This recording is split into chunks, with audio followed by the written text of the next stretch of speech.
Alright, welcome TinyGlade fans. The TinyGlade demo is out right now, so if you haven't grabbed it yet, links will be in the usual places.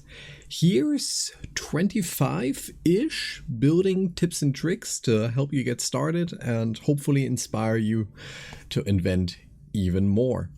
Let me say right away, there are chapter markers in the description, so feel free to skip around. This is going to be a long video, and I do have a couple of things that I want to get through first.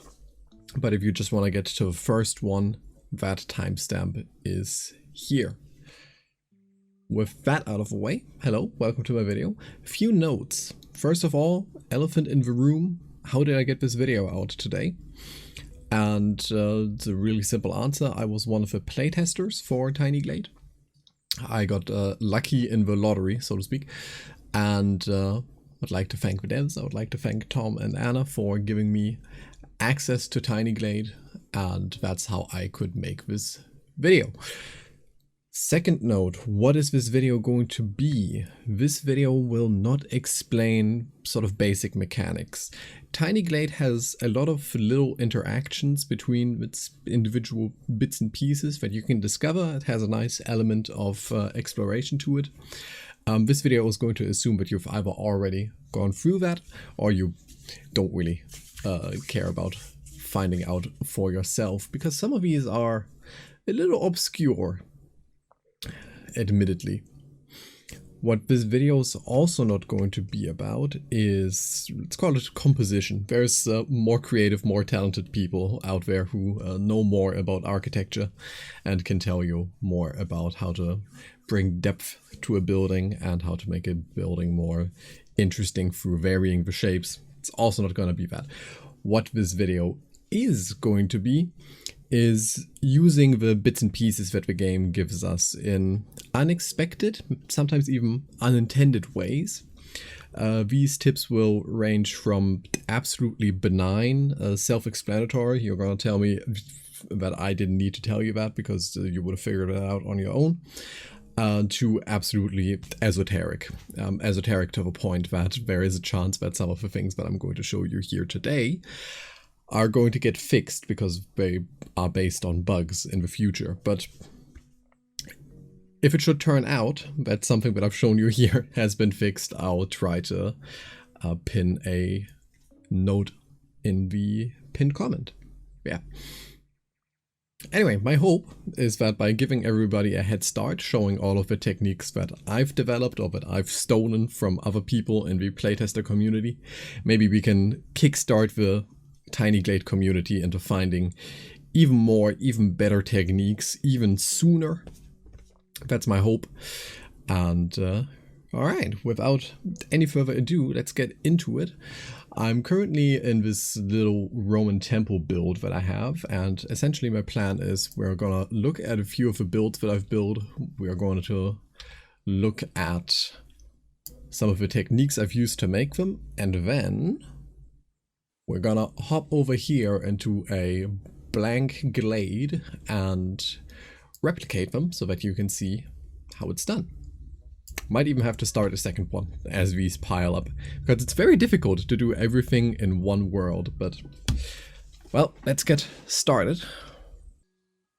And let's start off, like I said, with something very benign.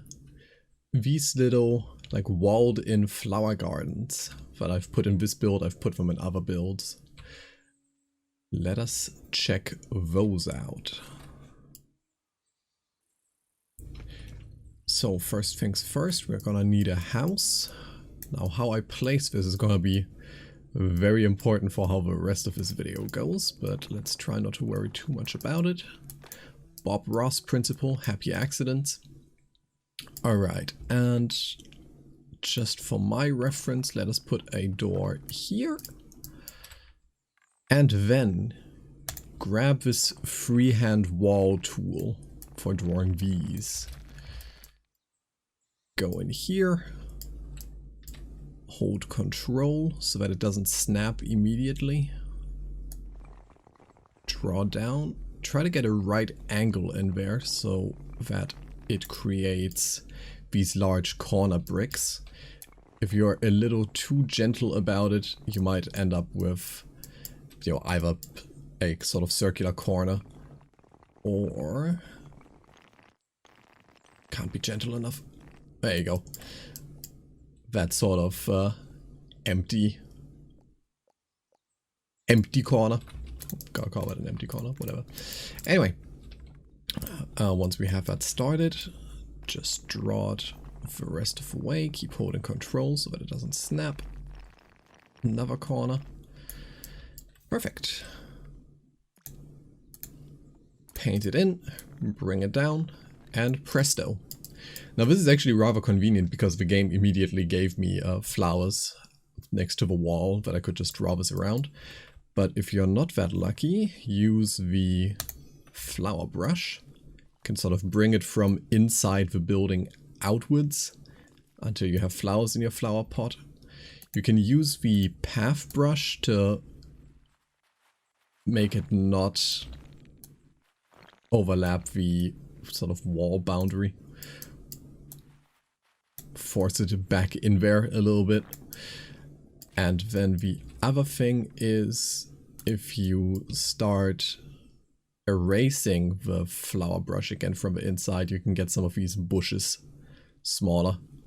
Because the bushes tend to get bigger the larger the flower patch is. So by going in here and erasing it a little bit, you can make them disappear until you have just flowers. Anyway, like I said, very benign. But starting off small. Alright, next up, something else that you can do with the freehand wall, that's what I call it anyway, I think that's what a lot of people call it, is you can use it as sort of fencing.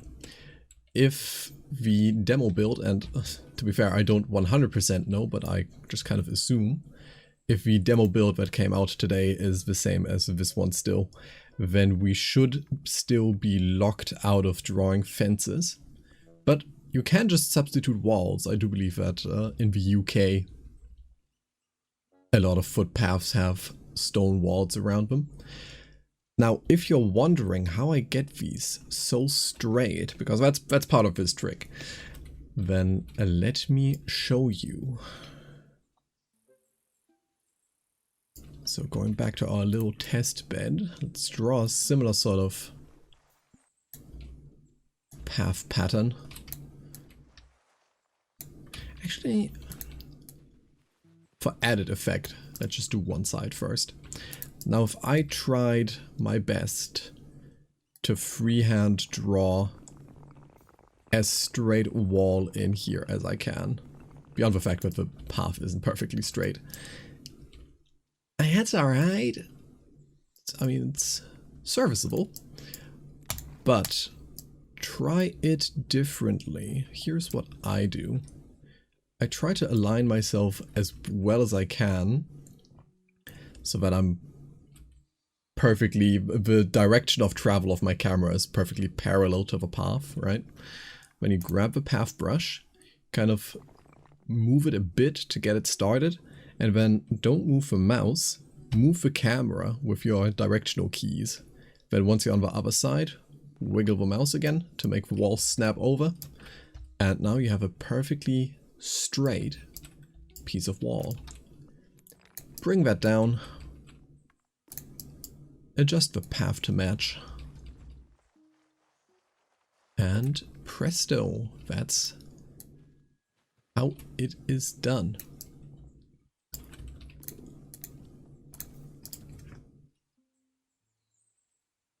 Alright, and altogether it should look something like this.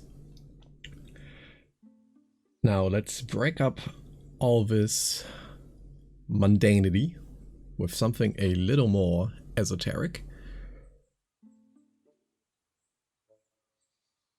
Let's go back over to this house, and you can see how I've used these columns to subdivide the walls vertically. And it's actually a bit finicky to get them looking exactly like this, but Let me show you how. Okay, so jumping back over to our building. Let's make it a little wider. And now, first secret. Bring down the roof so that it's flat. Grab another piece. Now, if you don't know how these columns are made at all, they happen when you have a piece just floating like this without being connected to anything. Now we want these to be minimum height, and then we move them back in here, and essentially when there's enough of an overlap between this piece and the wall, then it's going to generate either these wooden or these stone supports. But if you raise it just a little bit higher, then the game is like, oh, I don't have enough room to put these supports in, so the piece is floating, so I'm going to generate these columns. So, oh, there go our windows. Wow, we'll get them back. If you do that, then you can have these columns around your build. I'm gonna have to see here how many I fit on one side of the wall. But essentially you just repeat that process. You take a piece, make it small, make it like this. Bring it up until it generates columns, and then move it into position. Now, one problem that you're inevitably going to face is that these columns are not gonna wanna line up perfectly with one another. So don't be afraid, once you're sort of in this situation, to have them overlap. To put one column inside another one. Because otherwise, you're just gonna end up with either columns that are sort of awkwardly close together, well, I can see this working out on some buildings, or with like a gap altogether. So once you're somewhere around this sort of state, don't be afraid to just put two columns inside one another. Nobody can tell. Certainly I can't tell. Anyway, with a door there, let's... a bit of tasteful asymmetry. Anyway, let me do the rest of this building and I'll get you guys back. Okay, so eventually you should end up with something somewhat like this, where you have a bunch of separate pieces generating you these columns on your walls, and now you're just missing the roof. Now what you can of course do is just take another piece, put it in here, bring it down, bring it up to size. Okay, bring it up slightly, there you go. And then, if the other pieces were playing along, but they're feeling a little rebellious,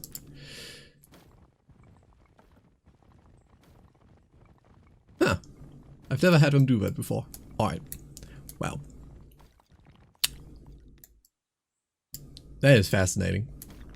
Ah, okay. It's because the piece was too tall. They were like, oh, we can just latch onto that, so we don't need these columns anymore. But if you bring it down to minimum width, they can't do that, or minimum height, rather.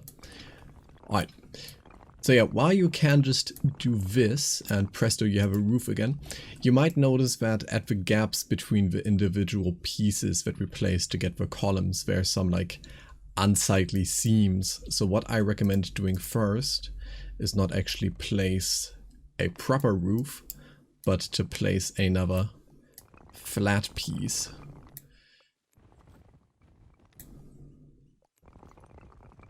One that can cover up a lot of these seams, blemishes, and what have you. This is also the point in time at which you might notice that not all of your pieces are aligned quite equally. Aha, there you go. Alright, and then once you have one nice top with crenellations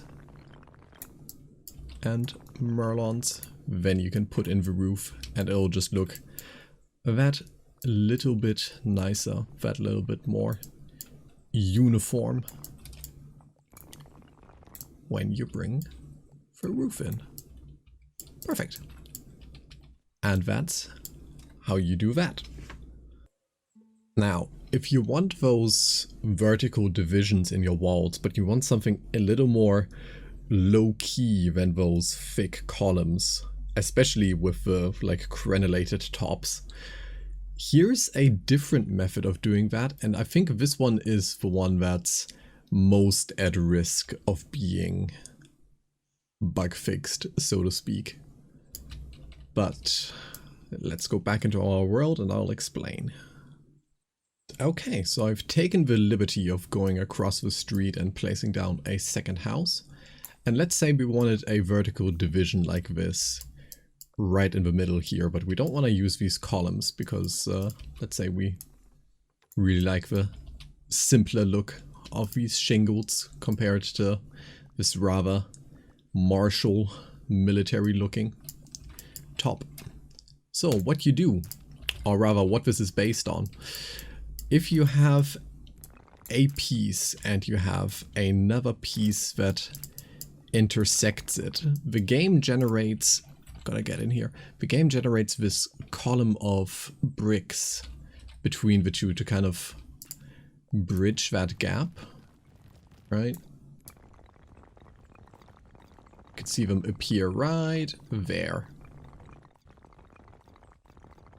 Anyway, you can use that to your advantage. Let's take a round piece, make it as small as it goes, take the roof off, then bring the size up just slightly, because it gives us a little bit finer control. And then, when we bring it in here, the game's gonna do the same thing. It's gonna generate these bricks.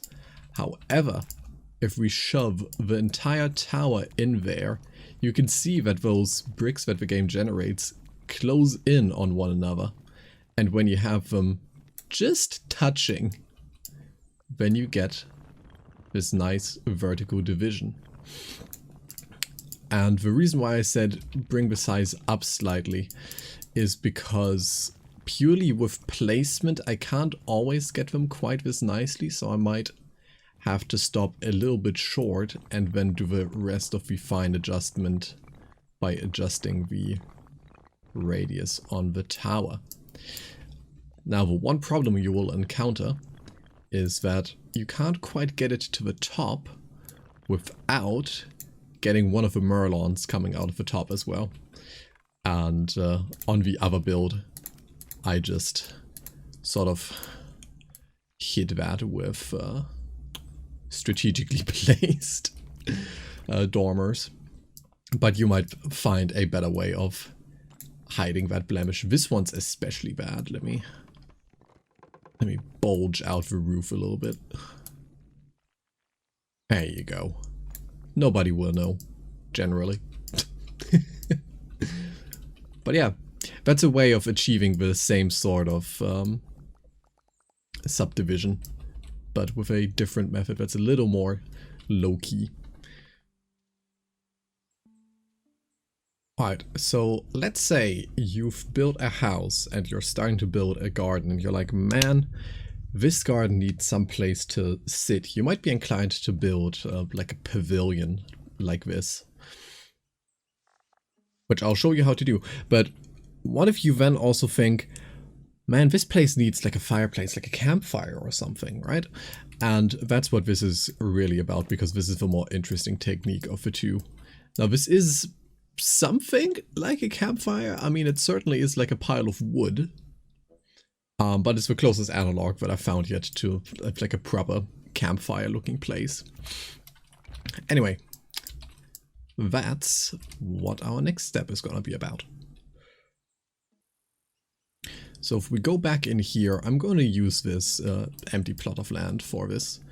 And we're actually going to have to start with terrain, because you can't do this on flat ground. But essentially, what you need to do is you need to draw, at least for the campfire part, not for the pavilion, but for the campfire, you need to draw a little donut of terrain. You need a hole in the middle. If you know, you know at this point. Let me just check. Yep, that's looking good. Oh man, I actually don't know if this won't mess with our paths a little bit.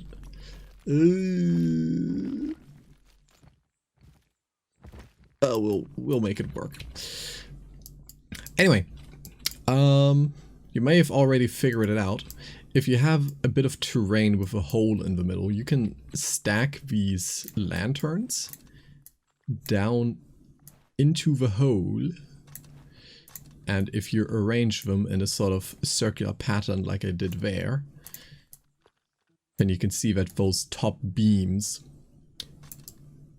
start to take on the shape that I showed you earlier. And if you then just take a building block, make it flat, bring it over that, and then adjust the height so that the sort of lantern part itself is in the building, but the wooden beams are still visible, then you start to get that sort of aesthetic. Now you just need to bring the terrain up a little bit. I think the hole is too small. This is all... Ooh. Let me redo that. Alright, let's pick it back up here. So the main problem is I don't have enough space for the terrain here actually.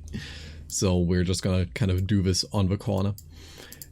Because the main problem is that you need the donut hole to be larger than what I had earlier.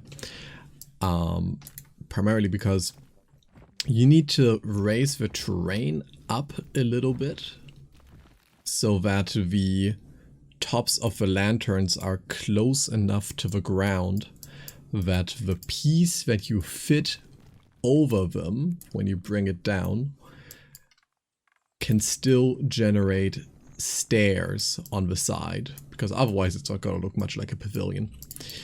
If you have the terrain too down low, then the lanterns are going to be so tall that when you bring this piece back up to hide the tips of the lanterns and only have the wood, then you're not going to get stairs, you're going to get door. And if the hole in the donut is too small, then when you bring the donut up, you're also going to bring the lanterns up. Like you can see here a little bit. Like once you reach a certain height, the lanterns start coming up with the rest of the terrain. And the smaller the donut hole is, the less height you need for them to start moving as well. So anyway,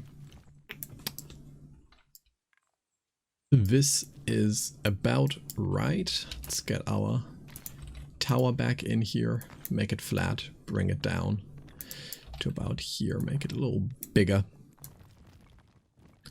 center it nicely, and then when you draw a path around it, it'll generate you these little stairs. It's quite tall actually. Let's bring the terrain up a little more and bring this down in return. That's a little better.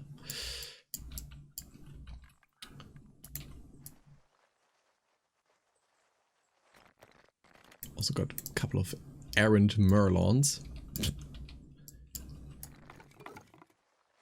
Not entirely sure what I can do about him. I think he's just feeling cheeky. There you go, that's what I can do about him. Alright, and then once you have your stairs, you can take another round piece, put it over top, bring the roof down a little bit, bring the width up a little bit. This is one of those like fine-tuning intensive tasks. And if you then grab the arches and bring them up, And you can get that sort of pavilion-esque look. Ideally. Right, here we go. I think that's the nicest that I can make it with the space I have available. And I do think I'll probably nuke this out of existence in a minute. But yeah, you got three parts. You got the pavilion, then you have the base, and underneath you have the lanterns. And that's sort of how that works. If I had more space, I would make this slightly bigger. I would have the like back wall closed up. Might like add a chimney. We're gonna get to chimneys in a little bit. And give it a little more space for people to actually sit in here in the first place. But with what I have available, I think this is what we can do. And we'll just sort of ignore the backside. Won't pay too much attention to that. Alright, let's move on to something else that we can do with lanterns. Because if we take a look over here on this little map that I did, we can see that there's this little balcony here, and the balcony has a bench on it, as well as a misaligned lantern at the front. But the balcony has a bench on it, and I think you already know where this is going, but let me show you. Alright, so let us jump to the back here. That's actually why I left this big gap here. Now we'll take a lantern. Let's figure out how tall the lantern is. Let's take a piece for our balcony, bring it down, sort of adjust the height. Yeah, something like that looks about leg height. Now the main problem that you're gonna encounter is that you can't bring a lantern into a block because it's gonna try to latch onto the side of it. So we'll put this aside for the time being, and we'll just let me bring the sun over here. There you go. Let's just adjust this, bring it about this far in there, and then turn you the right way, move you up there, and rinse and repeat until you have the size of bench that you desire. So let's skip over that. Alright, so it should look something like this, and then when you bring the quote-unquote balcony back in, you've got a very rickety looking bench. Is I think the nicest way that I can put it. Let's adjust this so that we don't screw over our columns. Put a door in, put a window in, put another window in, and presto, a very low, admittedly, balcony. And the other thing that you can do with lanterns on balconies is if this balcony is a little too low for you, you can bring it up slightly higher and then use the lantern so that you can have sort of wooden floorboards on your balcony. Might look a little more comfortable than the cold stone tile over here. But yeah, this one, if you look under the hood, is nothing else. You just bring up the balcony slightly taller so that instead of having enough for a bench sticking out, you just have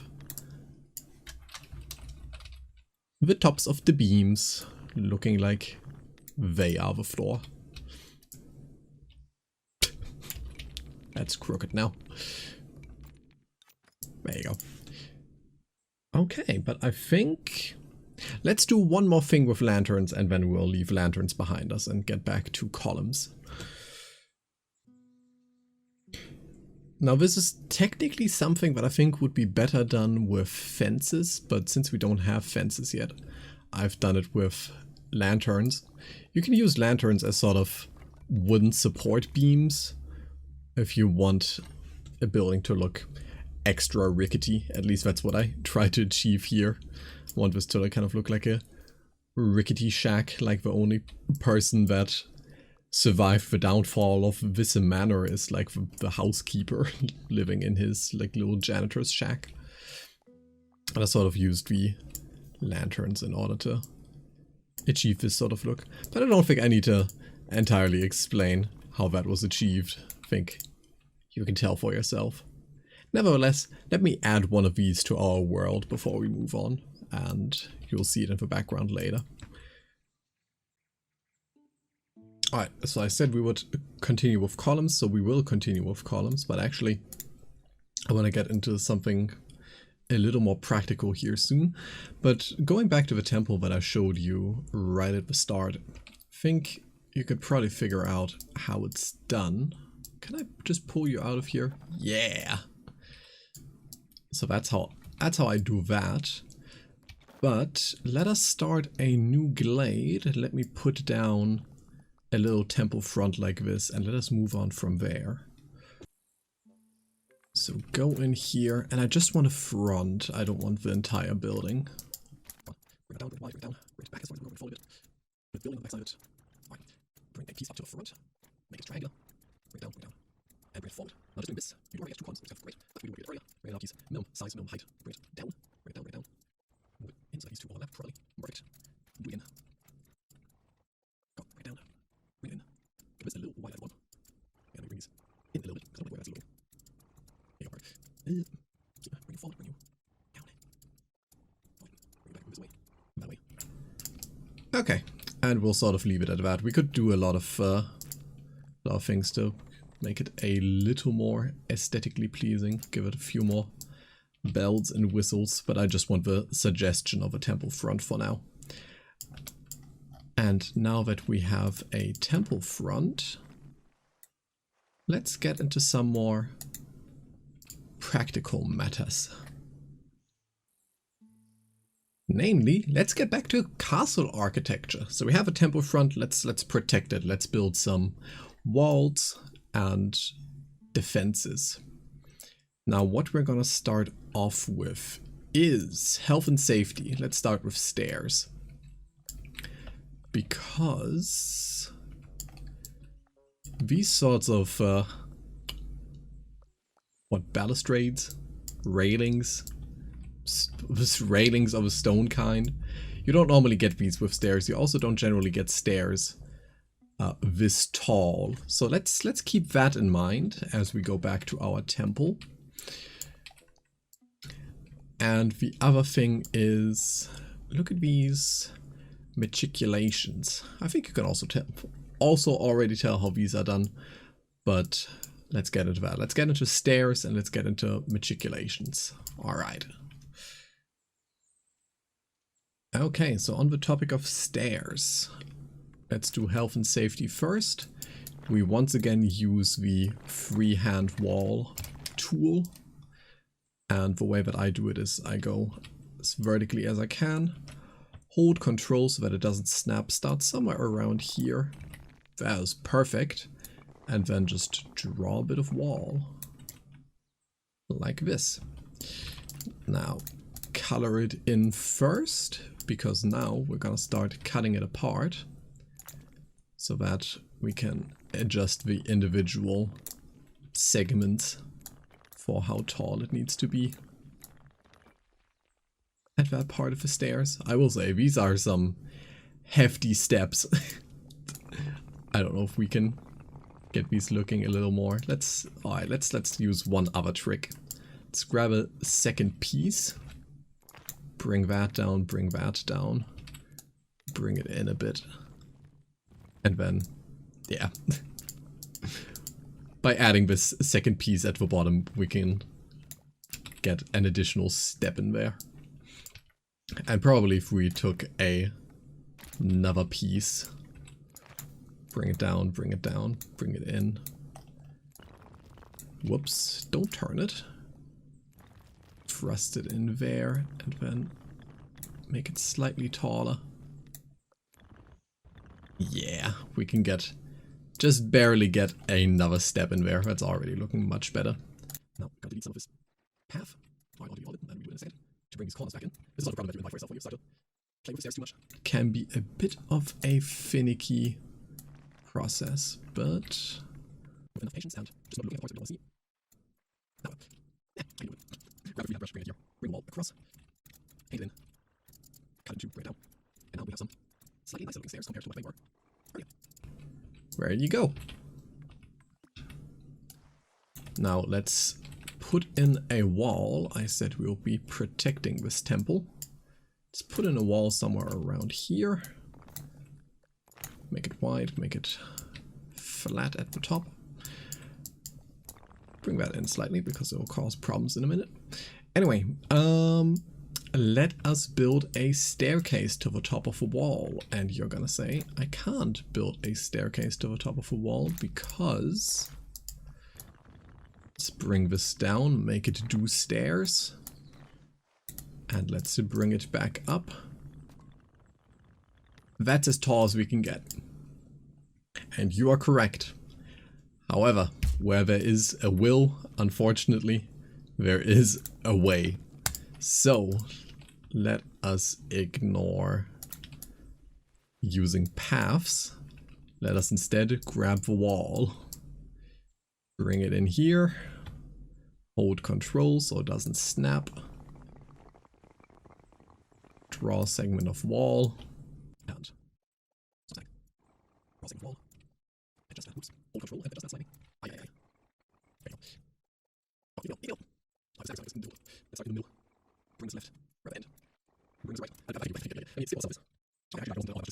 So, now, paint these in first. Because I know what you're gonna say. That doesn't look like stairs. First of all, look at how uneven this is at the top. These two in the middle actually turned out perfect. I don't know how they did it. But, you know, you can see as you bring this up and down, it varies the top layer. And once again, what we did over there about cutting the wall into pieces, we're gonna do that over here as well. Because if you have a piece of wall and you cut it into segments just about 2 or 3 bricks wide, then you always end up with a very even top. For some reason that's the magic number, 2 or 3 bricks wide, and you get like a perfectly even top layer of bricks. Now this did mess with my size again slightly, so it's going to be height adjustments. So that's going to be interesting to me.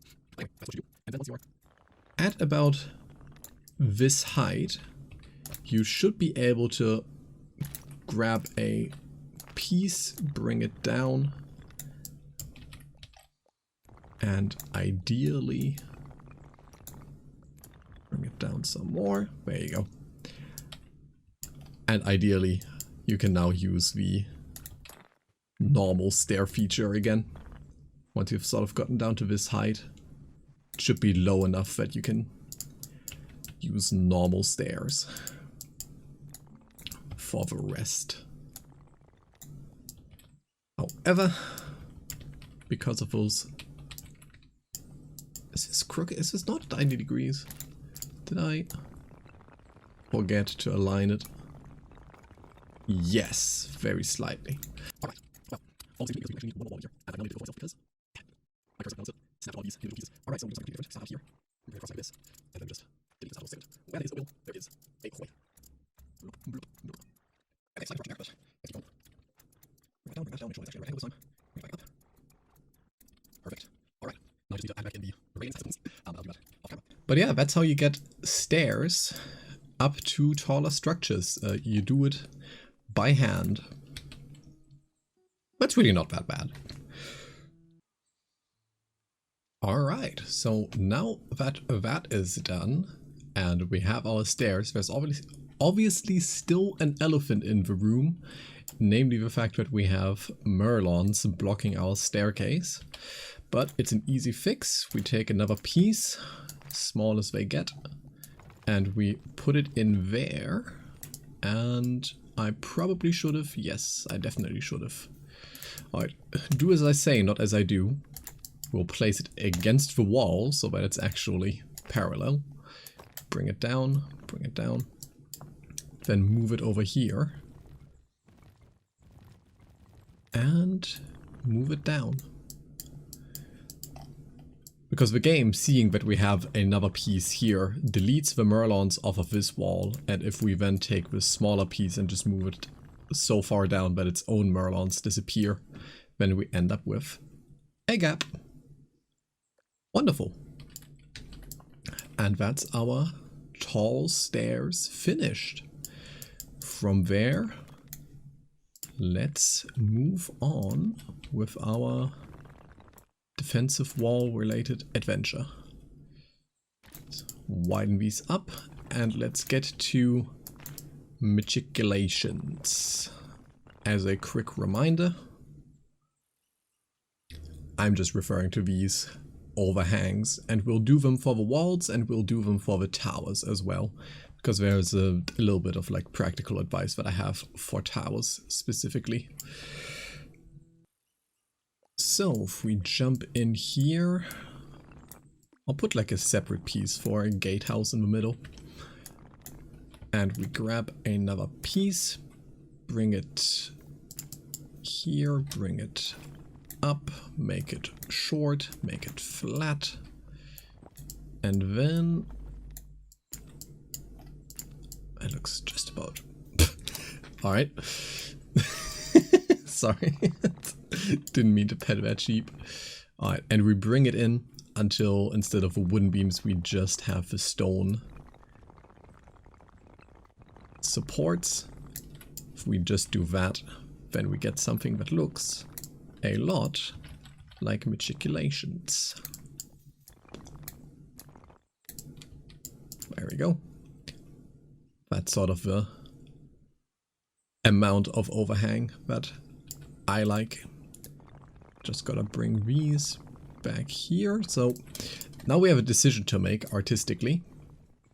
I generally like to have a like flat Merlon-less rim on the inside of the wall. You know, so that purely in my head canon, if somebody was to take the wall, they then wouldn't have the defenses of Merlons and crenellations to shoot at the people inside. So that we only have that on the outside. But that's entirely gonna depend on, you know, how far out we bring this piece that we have used to make the matriculations on the outside. You know, it's a bit of a question of taste as well. Alright. So this is outline it. Now let's bring completely down, then I'll get rid of the else. The same way I did it upstairs. If I can find that piece again. Get out there, boy. I'll just use it. Bring you back in. Bring you back in. Perfect. And then, whoops, the border here. Bring him in here. Shuffle it, shuffle. Adjust it first. Then bring you in here. And just like that. The Merlons disappear. Like magic. Alright. Let's do that on the other side and build a tower. Okay, here we are. I've taken the liberty of putting in a little gatehouse sort of structure and putting in a little staircase between the gatehouse and this segment of wall. This stair is the exact same as this stair. It's just a lot of small segments of free-handed wall. Nothing special about that. But with that all done, let us put in a tower. And let me show you not as much a new trick as much as a bit of advice on how to make something work for you a little easier. So let's bring that in here. Let me actually bring that back a bit. Because if we wanted to put an overhang onto this tower, that would be... nah, border. As almost easier done than said, right? Just make a piece of tower, move it in here, and make it a little bigger. bada bing, bada boom, it overhangs, right? But a problem that you probably will encounter is that it's very difficult to center these perfectly, especially with varying radii. So what I do is I leave these both with a conical sort of rooftop, and then I use this tip, this brown tip at the tip of the roof to align them. I'll just sort of move these inside one another, and this like ring of shingles trying to bridge the gap between the two rooftops also helps. Just try to align these two as best as I can.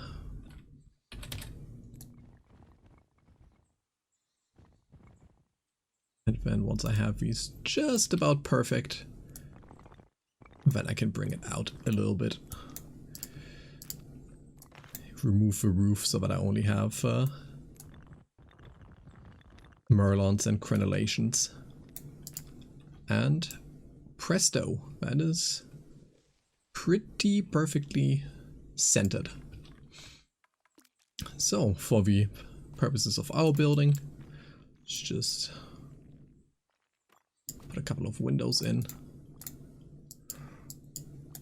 Let's actually not put a couple of windows in. That is too small. That looks silly. Ah, that's alright. That one doesn't want to fit in there.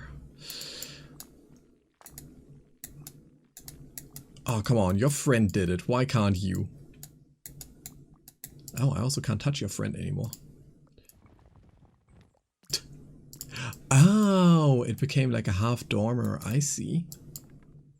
Sorry, to making new discoveries over here. Live on air.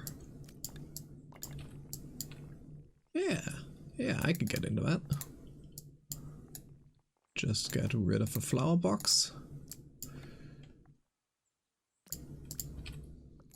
Move this back up. There, I don't hate how that looks. Anyway, yeah, that is battlements. Right, there's one more tip, one more trick that I have for using three-handed wall, and it's related to buttressing. Let us dip over into one of my other worlds. Here you go. You might recognize this from the Steam page. But this is a world that I had started, and if you ever wondered what's inside the walls, it's mostly nothing. But you can see here that I used these little segments of wall to sort of divide this very long, plain white wall into smaller segments, give it a little more depth. And that's another thing that you can do with these free-handed walls. You just draw a little segment. We'll do that in a second. And you can also use that for buttressing. Let's just jump over here for an example. So here, on this very tall segment of building, I actually used two of them. I used one on the inside to go up to the roof, and then I used another one a little bit lower. And I could do that again if I wanted to. I could draw another segment that was a little bit lower again, and that would then look like a pretty convincing buttress, like it's pressing against the wall to make it stand up despite being so tall. But anyway, I already gave away the secret. Let's jump over back to here, and let's do that. Oh yeah, my stairs are gonna complicate this slightly. Alright, so, you know, same as before, hold control, draw a little bit of wall until it like just about sticks out. Do that again, hold control, draw a bit of wall. And for, in this case where you have stairs in the wall, or in another case where you want to double up your buttresses, currently you're not going to be able to just draw a second segment from here. You have multiple options. You could draw this out a little bit and then cut it in half. That's one way of doing it. but I do believe that you need a certain size of wall to be able to cut it in the first place. So the other option is to start on the outside, hold control, and then draw into the support that you already have, and then cut off the access from that. Paint them in, lower them down to a sort of appropriate height, and that's how you do it. Let's do that again here. Put that in there, color it in, cut it into pieces, grab the correct piece. Ooh, that was too much. Little more. Little more fine adjustments. Yeah, something like that. And it just makes the entire thing look, first of all, a little more visually interesting, so it's not just white wall for days, but also makes it look a little bit more supportive. Supported. A little stronger. A little more defensible. And that's the whole secret. Let me go back to this one build that I have and we'll look at something similar.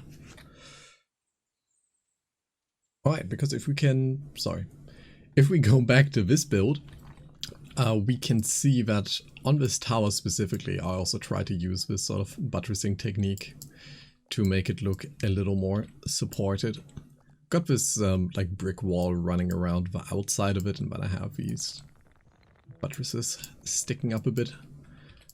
Though, if I was to do this right now, I'd bring them further out. Anyway, not what we're here for. What we're here for is this concept in general, having the ground floor bricks and then the upper floor whitewashed in this case. Just on the topic of making things look a little more supported, a little bit more martial, a little more protected. So let us do that. There's two different ways of going about this. Okay, let's just go in here. This corner back here is pretty empty still. Let's attach this to the tower more or less. Make a link. We'll do without okay. How do this to line up the door a bit better? Make it taller for a second floor. Bring that down a bit. So that's fine. So let's see how I do this. This is how I do this. Let's do this again. There you go. Perfect. Okay. Remove these bricks actually. Put a door in. Bring it down a bit. Perfect. Okay, so we have two options. Option number one, we take another building block. We bring it down, we paint it in with brick. Move it in there until it just overlaps our wall. And then we'll just ignore what's happening to our door. Then presto, we have a sort of base layer of brick for our house. However, if you don't like the aesthetic of these crenellations and merlons at the top, if you don't want to have that, we go back into our old friend, the freehand drawn wall, and you can also do that. Though I recommend doing it as I did before, moving the camera more so than the mouse. I still messed it up. Alright. Third time's the charm, and if I still don't do it satisfactorily, we'll just... that's not good. That's not good. We will just move on. But now that looks alright. That looks alright. Anyway, of course you will also encounter the problem here, where you have an uneven top. But same secret sauce as with the as with these staircases. Just cut it into segments. And once the segments are small enough, you get a flat row of bricks at the top. Bring the wall back in, and ta-da, now you have a base layer that's looking a little more rustic compared to the upper floor. Which on the inside building or inside the castle might not be too significant, but I could make one cannon doesn't make a difference outside of the castle, so maybe areas that you reach by just standing on the foot of the wall, making those areas look a little more defended, a little more rustic, and close to station, they might before people what it is. But there you go. Let me actually look at my list at what we have left. Okay, we actually still have way more left over than I would have thought this video was gonna get. Incredibly long. Let's put one more thing on this map, and then I think we might actually have to start a third one soon. But let's talk graveyards. Let's talk graveyards. Yeah, that's just the suggestion of a cornered off area. Let's put a little arch in here for getting in and getting out. And let's put this in here. Alright. Really simple, the only thing that I have so far. I've tried to plant flowers in my graveyards before, but the graves I draw are too small to make that work. But perhaps somebody can elaborate on this idea. But essentially, our old friend, the wall. And this would work much better if we had the full color palette, because I did see a solid black in there before. But essentially, at least to my eye, and perhaps it would be better if I whitewashed the wall back here for contrast. But essentially, if we just take these little brick stacks and you bring them down low, I feel they kind of look like headstones. And if you then draw just a bit of path in front of the grave to make some of the grass disappear. I've put these too close to one another. Then you kind of get the suggestion of graves. That's very shoddy. Let me show you a better example. Here, over here. That's what I did on this map. So I've had this little graveyard area. Have my little headstones, have the little suggestions of graves. Yeah, but that's all that I have on that. Though, also on this tower we can also see my little buttressing-ish technique. On that note, let us talk about arches, columns, bridges, overhangs. Let's do that next, and for that I will need a fresh glade. Hold up. Okay, perfect. I have a cliff here, I have a cliff there. Let's build some bridges. Now, bridges were very hotly requested among the playtesters for quite a while. And if we just place a bridge like this, or really more like a floating piece between two buildings either side of the gap, then as you can see, the wooden support beams do, at least for me, a little to suspend my disbelief that this bridge would be stable. However, bring in our old friend, that's method number one, bring in our old friend columns. And bada bing, bada boom. Here you go. Make the bridge slightly wider. Bring it slightly up so that it gets these supports for the column piece. And that's already looking much more stable. Do that again. Bring it down, bring it down, bring it even further down. Bring it that away a bit. bring those in there a bit.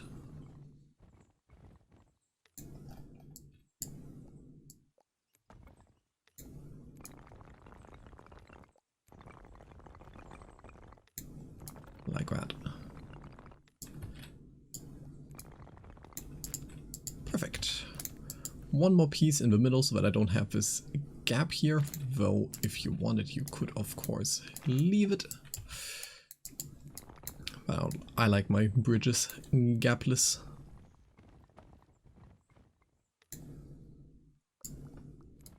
Bring it down, bring it down, bring it across. And there you go, a much more stable looking bridge using our old friend columns.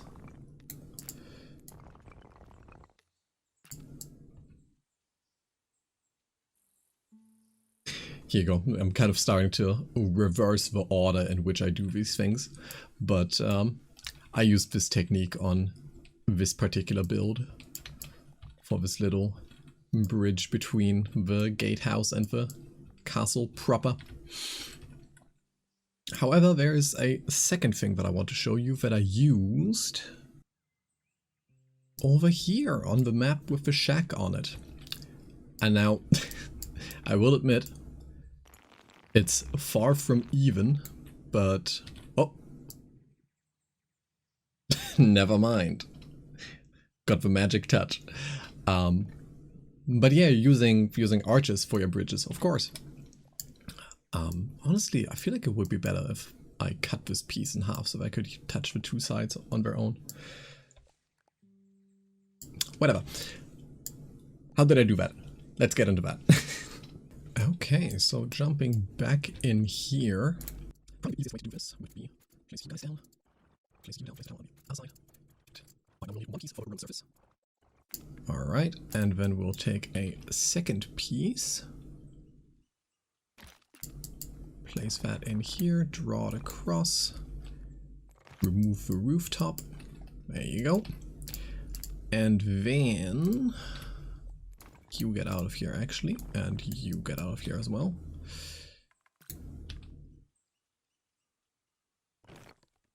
Erase a little part of it. Precisely so that I can cut it into two pieces, and now I got these two segments of wall. Let's also cut off the excess over here.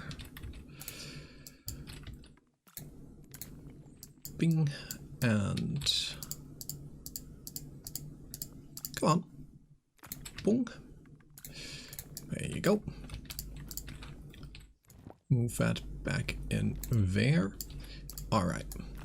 Whoops. And now what we're gonna want to do is grab our path brush and draw a path underneath here. And if you keep the path thin enough, you actually won't disturb the terrain. If you take a thicker brush, you'll start to get these stairs on the terrain. But if you keep it thin, can make it work. Ooh, this is gonna take a lot of finagling. I can already smell it. Somewhere. Oh, great. So awesome. Oh my god. Okay, no. Okay, a little bit okay, you know what? I don't even need this last piece, all of that.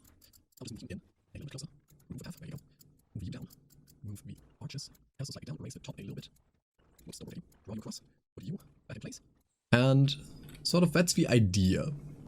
It's gonna take a lot of adjustment. This looks so much worse than the other one I made. Gonna take a lot of adjustment. Might be your mileage may vary. But let me try seeing if I can't improve this a little bit. Maybe get it better on the other side. Hold up. Here we go. That's better.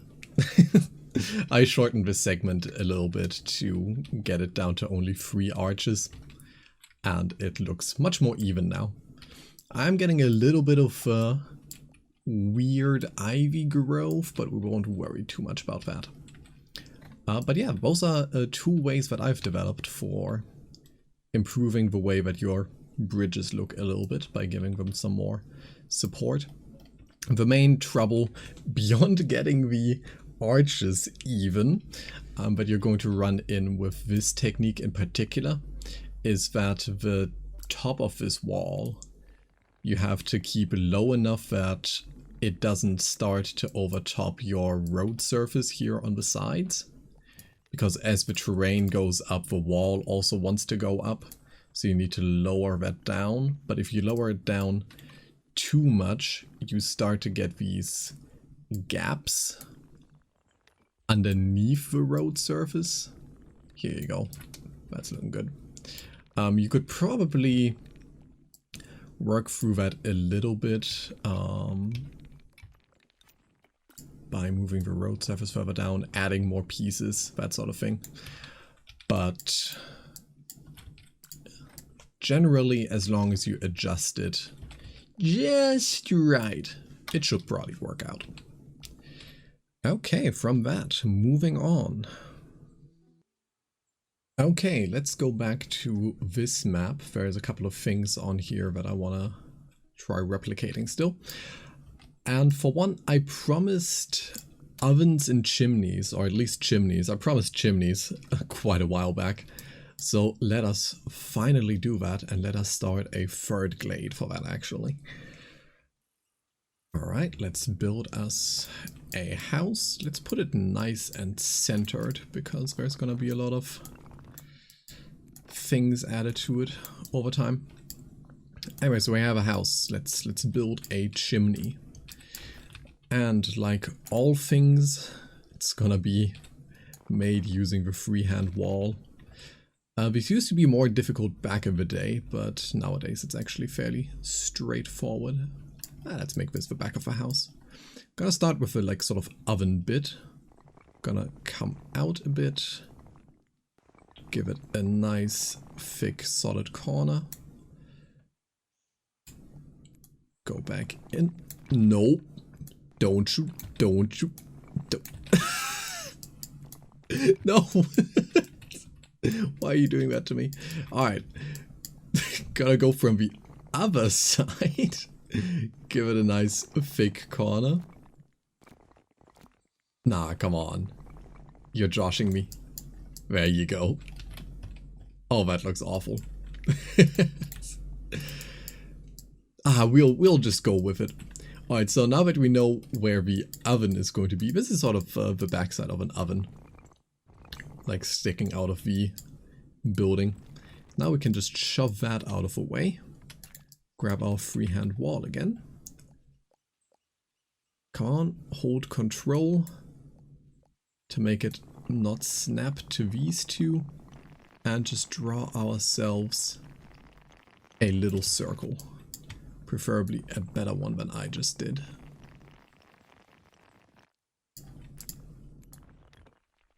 That's serviceable.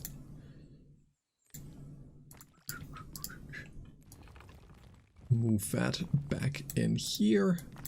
Whoops, don't do that. Move the oven up a bit. Move the chimney up a bit. Realize that that looks way crooked. We can adjust it later. But that's the idea. I'll just keep saying that. That's the idea. You can do it better. Don't worry about how I did it. You'll make it perfect. That's the idea. Alright, so another thing, and this is actually based on a problem, so let me not show you an example first. Let's say, like that other building, we want to have a section of the house that you pass under. So let's build something like this, and let's draw a path through here, wide enough to make it make columns. There you go. Alright, perfect. Or not. Let's make it a little longer so that I can get that off that wall a little bit. Here you go. Whoops. Move that up a bit. So a problem that you might encounter trying to do this sort of thing or even if you use that on the front of a building, is you now just kind of like got this straight view into the guts of your building, even though that might not be what you want. So slide in here. Our old trusty friend free-handed wall. You could also use a section of like a small piece of building for it if you wanted to. Draw that in here, paint it in, just to sort of close that off. Now, it's not gonna help you for very low angles, but for most directions that you're gonna take screenshots from, it's gonna be fine.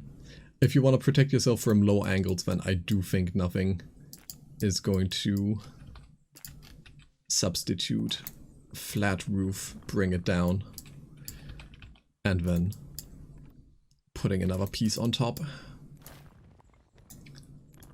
think that's the only way that you're gonna get a proper ceiling in here. Right. From here, one thing you can do to make these columns look a little nicer.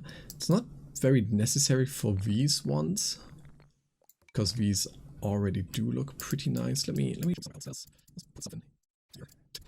So this is a pretty tall structure, and give columns, and these columns, they are just very tall. And something that you might find that's what I said, like it's, these look very thin at the bottom. Columns look pretty flimsy towards the bottom.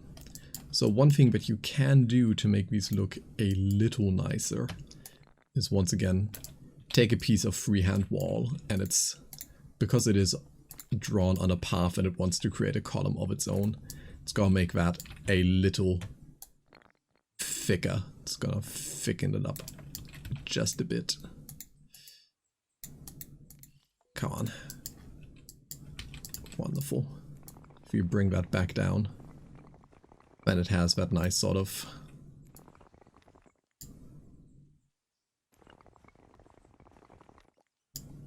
I like the way this looks, is what I'm saying. Do this. Here you go. Like a little place to hang out in my own garden.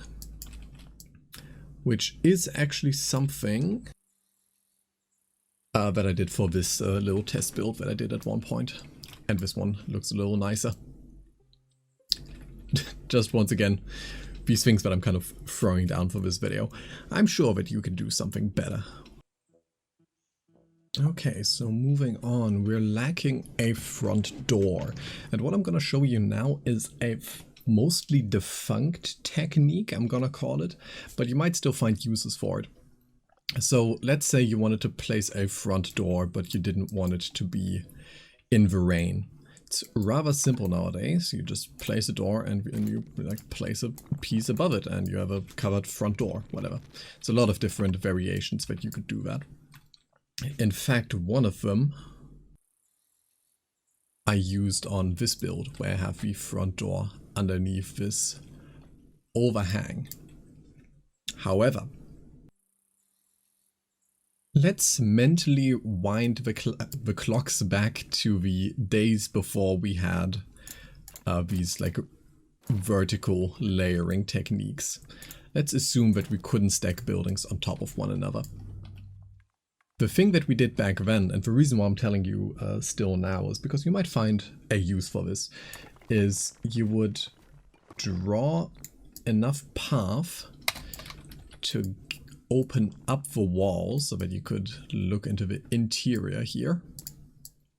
Say hello to this other piece of wall that I built. Put that away. And then you would take another small building block and you would, whoops, push that in there, and then, nope, there you go, push that in there, and then that would be what you would actually put your front door on. I unfortunately don't have any examples of this that I can show you anymore because those are in the playtest build, not in the demo build. But if we did that, then we can once again get a front door that's protected from the rain, covered up nicely underneath this overhang. And this is also what I developed, quote unquote, this technique for. Because you do, of course, end up with these gaps where you just look into the empty bowels of a house. So grab a piece of wall, just draw it in real quick. Nobody will know what kinds of skeletons you're hiding in your closet.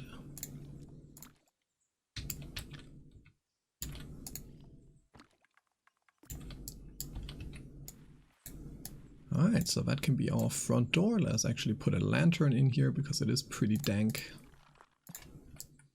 Perfect.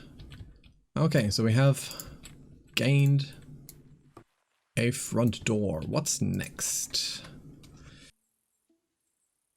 Okay, what's next is gotta be windows. Specifically, this large bay window.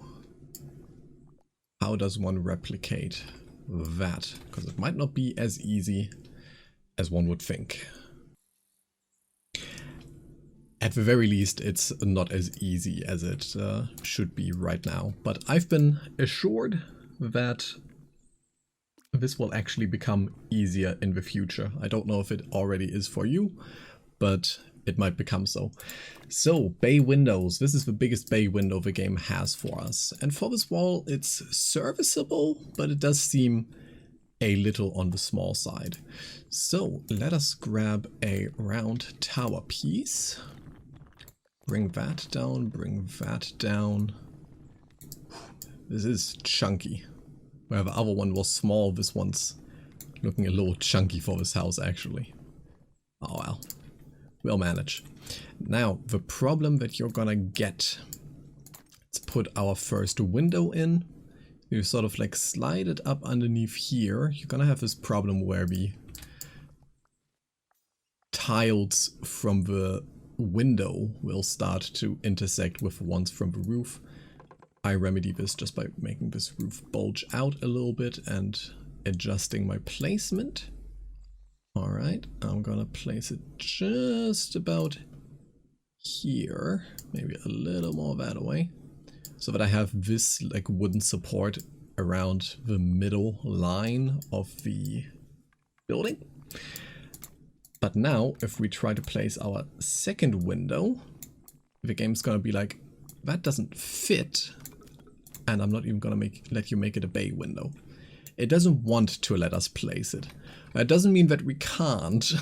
We just need to force it a little bit, and I've been assured that we won't need to force it in the future. But for now, the game doesn't want to put this window up here.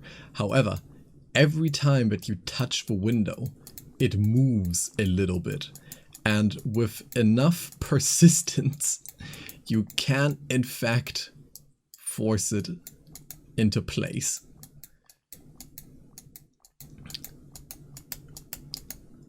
And for some reason, going right is a lot easier than going left, but that's good. I'll leave it at that. Now, the thing that you need to be aware of with using this technique is that the game knows. It secretly knows that you've tricked it. So the window is stable right now, but as soon as we make a big alteration somewhere around it, let's say like that, it will disappear.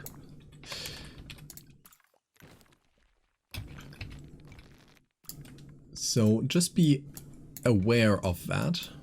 As soon as the game has a reason to sort of update this area to check if it needs to do anything else in this general area of a window, as soon as the game has a reason to do that, it will explode that window. So if you're going to use this technique and this hasn't been changed yet, because I'm told that it will be at some point. And make sure that you do this last, because you will need to redo it at some point if you do it at the start and then keep building.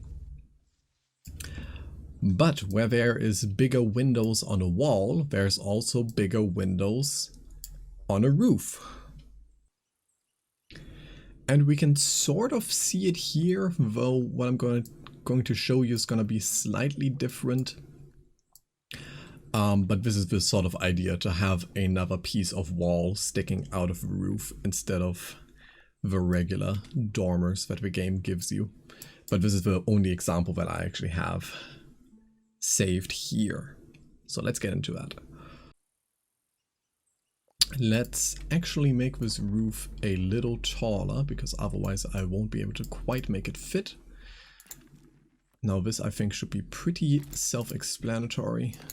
Grab a piece, make it tall, chuck it in here, and presto, where the biggest dormer that you can get normally is this large, you now have a dormer that's that large. However, you don't have to do this square if you don't want to. You can also do this, and I actually do enjoy the way that it looks a lot. Whoops. Take a round piece, lower that down to something like that. Move that in here. Might even be slightly better if I move this roof in a little bit. Wonderful. Bring that down a little further. And bring that up. Whoops. Whoops. Nope. Give me the direction. Up. Oh god, it's fighting me.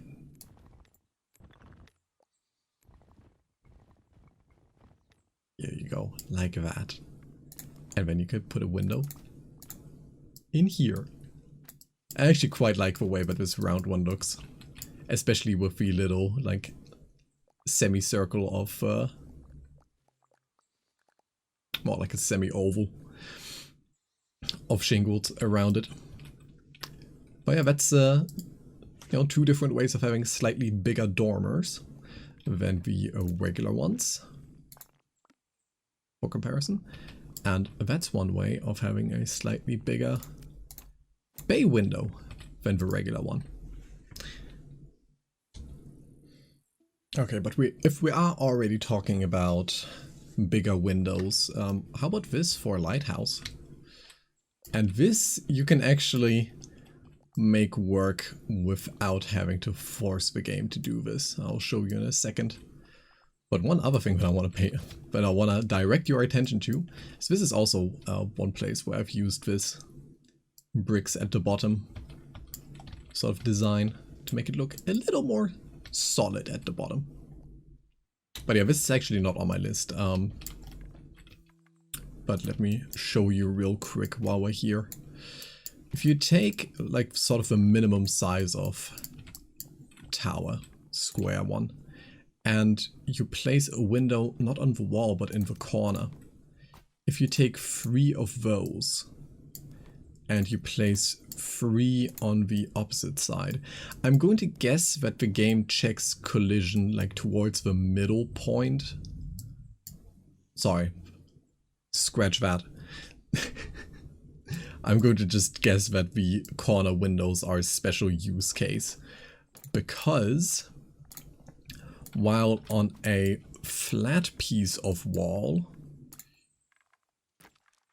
there's only so close that you can place 2 windows without them first becoming conjoined, and then, yeah, like this. It's only so close that you can move this before the game is like, you know what? Nah, not gonna let ya. I think, yeah, it's about as close as it gets. Whatever.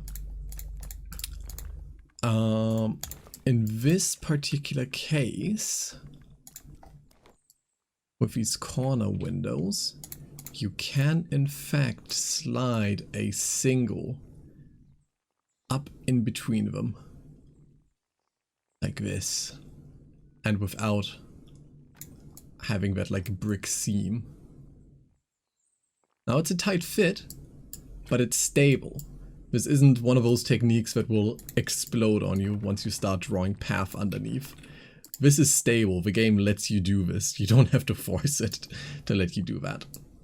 And that, in essence, is how I got the 360 window up on this lighthouse. Yeah, just thought you should know. Okay, I think we're slowly starting to near the end, so let me show you the most illegal technique that I own. The most illegal technique that I own. It is the veritable wooden wall. How about that? And some of you might guess how this is done, but let me give you one clue. If I start drawing path, it explodes. So this was more of a chance discovery. Let me show you the idea behind it, but we won't try to replicate this because this takes way too long. Okay, so let's go into an empty glade. Let's place down a platform because we will need a platform for this. And let's already check ourselves before we wreck ourselves. Nah, whatever. Let's place this on here. Move the platform back out of the way first. And then we will turn this into a ruin. And I immediately did it the wrong way around. Like I said. It's finicky. Move you out of the way. Let's have you like this. And then we delete you from the other side. There we go. Then we move you back in here. Okay, so the game at this point should still remember, yep, it sure does, that this side of the wall that we're looking at used to be the inside of a wall, right? So if we placed a window on it and moved it down until it becomes a door, you'll see that this is the side that we get the door handle on. However, that being said, let's move this back out of here. Don't care about the door right now. Let's take the corners off of this. And let me just reassure myself that that didn't break it. I was honestly amazed that it worked in the first place. Yep, okay. Let's say we now took our freehand wall brush and we drew around like this. And once again, the game knows this side used to be the outside, so this side must be the inside. So even though we have these two doors on like an outside angle to one another, they both face the inside. So we grab the wall, continue drawing it around, place another door, and it also faces the inside. And one more time, bring that around here. Now we have a completed building, and all of the doors face inside. Ain't that something? And the rest is just like the other window related tricks. You can combine these doors to make them bigger, and the game doesn't quite want you to place them on top of one another. You end up with this very thin brick seam, but you just pull it and pull it and pull it, and it eventually relents and lets you place a full wall of doors. And this is also the reason why that house that I just showed you a minute ago has an overhanging upper floor, because you can try to move this down. First of all, the adjustments immediately delete the doors. But underneath a certain height, doors can't exist. So the doors, even the ones that are placed quote-unquote legally, will eventually disappear. And that minimum height is higher than the height at which you like lose the last row of bricks, right? So I can't quite make it a perfect like wooden fence. And in order to hide the fact that it becomes stone at the top, that's why I had the overhang. But anyway, yeah, if you can ever figure out a proper use case for the inside of a door, let me know. This is how you do it. Moving on, other little techniques that you might find a use for. If you draw a path on terrain, right, it makes these little stone steps. And one thing that I've pondered before is having a build that incorporates in it this sort of geometric terrain that you end up if you just do that all the way around. Because eventually, to me, at least to my eyes, it stops looking like stairs on a hill, but more like somebody like cut a stone cliff into steps. I do believe that I used that for a temple build. I sure did, but I used them as stairs again.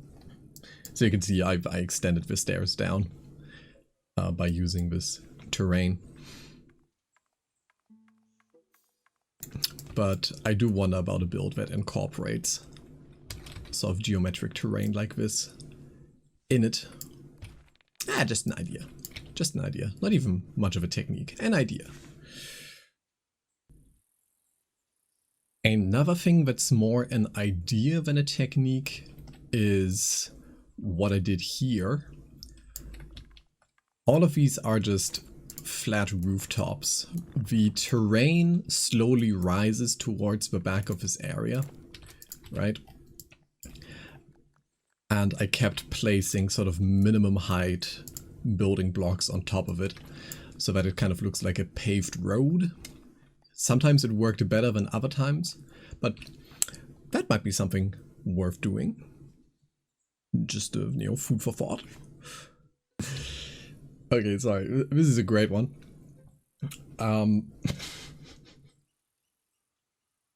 I can't call this a technique. I can't call this a technique. But you see how my door is at the top of a ladder? Isn't that a kick in the head? So the long and short of this is that I think it's this window. It is that window. This window, as part of the clutter that it generates and the terrain around it, placed a ladder right here. Now, you can't place doors this high. However, if you bring this platform up high enough that the game lets you place a door, and then you lower it back down. Wonderful, just like that. And ideally, you also place it in a way that it doesn't delete the ladder. Oh, come on. Now you're just busting my balls. But that's the, that's the idea, right? You have a platform up here, you put the door on top of it, you move it back down, and then, ideally, when the ladder that is generated by this window reappears, you'll have a door that's on top of a ladder. Not a technique. I can't call this a technique because it is completely RNG. It is 100% up to random chance whether or not you can get a suitable window that places a suitable ladder in a suitable space. And then you can sort of erect the rest of this setup around it. And the other thing is, the game knows that the door shouldn't be up there. So, once again, as soon as you move something, the door implodes. But thought you should know. Okay, and let's actually come back into this area for a couple of last notes. For one, a well. Now I can't make a well. It's terrible. But if you place a circular tower, like minimum sized, you bring it down, you remove the roof. It's not much of a well because there's stone slabs in the middle. But let's take the wall eraser and bring it out here so that you're just like touching it. Just like touching it. And you erase that one brick. If you now go back in there with the freehand wall and reconnect this, then you can get a pretty darn perfect circle that's empty in the middle. You bring it down a bit. Maybe remove some of the grass from the middle. And yeah, kind of looks like a well in the courtyard. Now, if I had fences, I would take the fence and perhaps draw these across like this. And then we could pretend that that's sort of the support that you hang the bucket from, something like that. And if I wanted to be even fancier, we could also place another tower. And then very carefully draw a path around it. But draw a path around it that generates arches. Make sure you don't have path in the middle so that it well keeps the walls. Maybe see a cut, like maybe else, that's very good. Process. Here you go. Wasn't actually so bad. But if you like take the very thin path brush and just go around the outer rim of your well, you can get these little arches so that you can put a roof on top of it. However, I actually discovered a much easier way of achieving a very similar look. Just raise the thing off the ground so that it generates columns, bring this back down so that the roof isn't so tall, and that also works. As far as I'm concerned anyway. I think it's a little less nice looking, but you know, beggars choosers, you know the drill. But yeah, let me leave it plain. Let me just leave a hole in the ground. That looks like a well to me. And I think, yeah, I just have 2 more things on the list. Now we haven't built a lot of ruins today, because I rarely build ruins. But let's say we wanted to build a ruined house. I don't have space for a ruined house. Let's say we wanted to build a ruined house. One thing that's gonna make the house look much better is if there's like a lot of height variation, in my opinion anyway, in the walls. So for that, pretty self-explanatory technically. You know, just cut it into smaller pieces. You'll eventually lose the whitewashing on these walls and not be able to place windows anymore. So use it carefully. However, for this building, it's pretty self-explanatory. Let's say we had a wall down here, like a castle wall that at some point got destroyed. Let's put it like that. Now, if you wanted to put a lot of height variation in this, let's remove that and let's remove this. You can do the same thing, of course, and with these sort of castle walls, it's even a little more convenient because you don't have a problem of missing windows in them. However, you might encounter this problem that your smallest brick stacks get very even at the top. And you start to get these little gaps in between the columns where you've cut. They don't always appear, but sometimes they appear more than other times. And I'm not always a fan of these.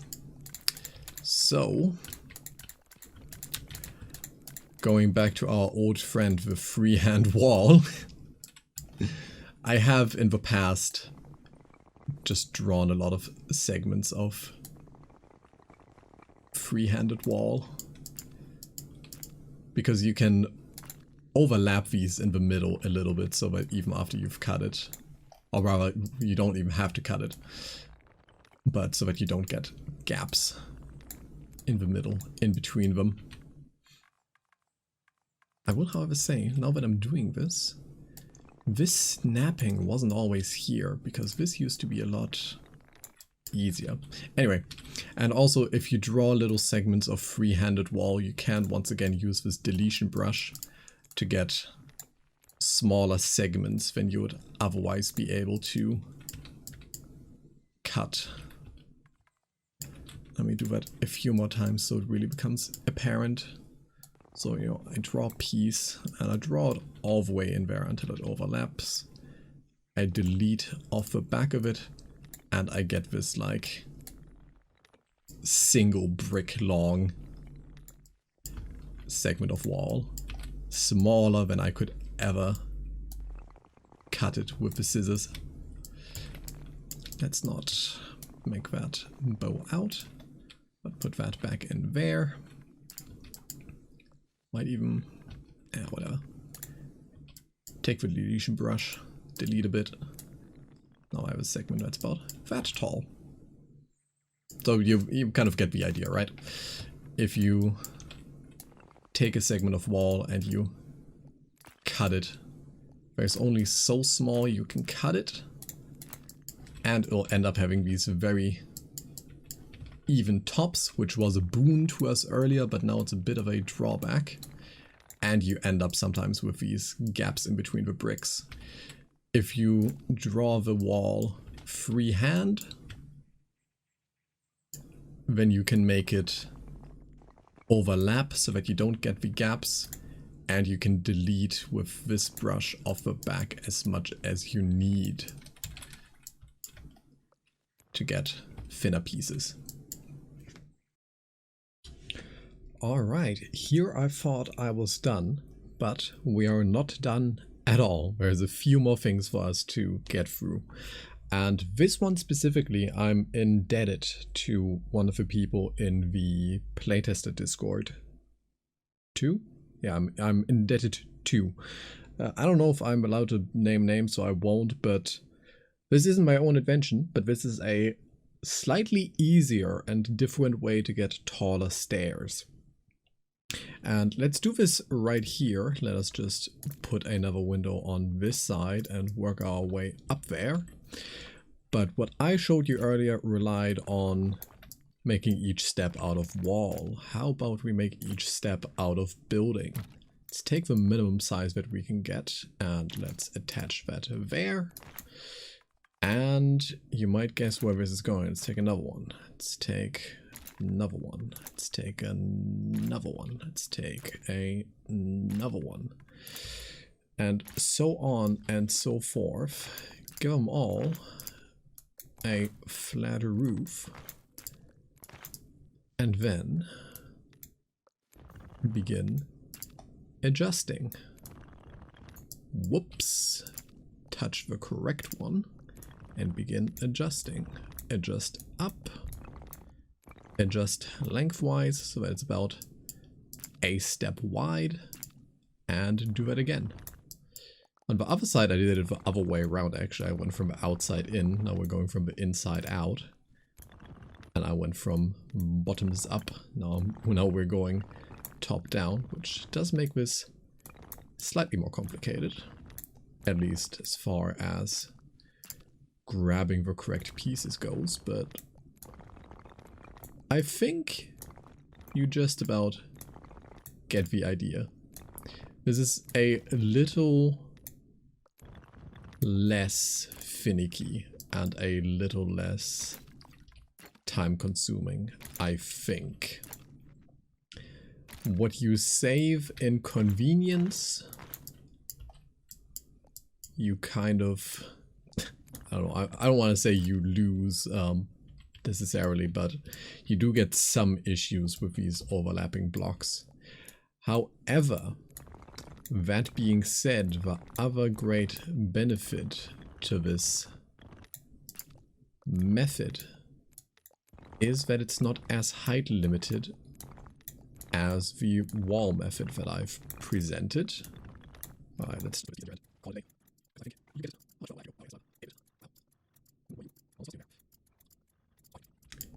You get the idea, you get how it's supposed to be done. You're not as height limited with this, because with these freehand walls, you know, there's no way to raise these up, so the height limit for freehand wall is also the height limit that you have for making stairs with it. However, if you do it with blocks, you can of course raise the blocks up at the bottom, but then you can also extend the blocks up at the top. So you're getting about, as far as I can tell, double height. So if you need a staircase going to the sky, this is the way to do it. You do it by stacking building blocks inside one another. Moving on to this map. Now there's 3 things in here that I want to show you. The elephant in the room is what I'm gonna call arcading. Arcading, you know, feature of Roman architecture, of Romanesque architecture. You have these arches and you've stacked the arches on top of one another as well. It's something that you'll see on a lot of Romanesque facades. And here I've also done it for a sort of aqueduct type look, though to be an aqueduct, it kind of misses a top. But we're not doing that. That's why I put it there. We're leaving it like that. That's number 1. We will remember that. Number 2, blue flowers. Usually you only get blue flowers in the middle of a big field of bushes. So how did I get these flowers into this smaller garden? I'll show you. And then also to whatever this platform is. A platform without merlons. Yeah, small stuff. Let's jump over into an empty world, because I will need some space for this. And let me show you how these 3 things are done. Alright, now let's start with arcading. Now you're probably gonna have guessed at this point that arcading uses these 3 walls. Like this. However, the question is, A, how do you get them so even? And B, once you have them, how do you get a building with a solid wall behind them without that also turning to arches? So, let us explore that conundrum. Now, you're not going to grab the wall, you're going to grab the house. Now, that's actually a pretty good sized piece. I'm going to grab that. And the way that I do it, because it kind of works best for me, is I hold control, I place it down, I don't move my mouse, and then I press 1 to get another piece into my hand, and then I place that. And now I have 2 incredibly tightly stacked houses inside one another. Now, a decision we have to make. Where are we going to cut? Because wherever we cut, this is a known issue. I do believe they are working on it. But for now, it still persists. Wherever we cut, we're going to get a bit of a seam. So I'm going to go as squarely as I can into the middle of the back wall. Now we have 2 ruined walls. And now we put them back together. And you can get a bit tighter control over which wall connects to which one by taking a row each off of the top one, so that you can know that you're definitely grabbing the lower one instead of a higher one. But you don't necessarily need to do so, and I do think that it ends up slightly nice if you just try to wing it. However, you do run risk of combining your walls, your 2 walls into one. But that worked out pretty well. So now that we have that, let's grab the path brush, go underneath here.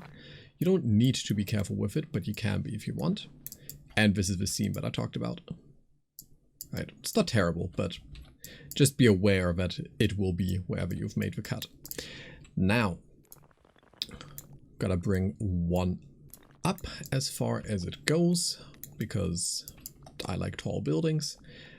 and because that will enable us to take the lower one up a fair bit as well, because you don't want the lower one to be too low to the ground.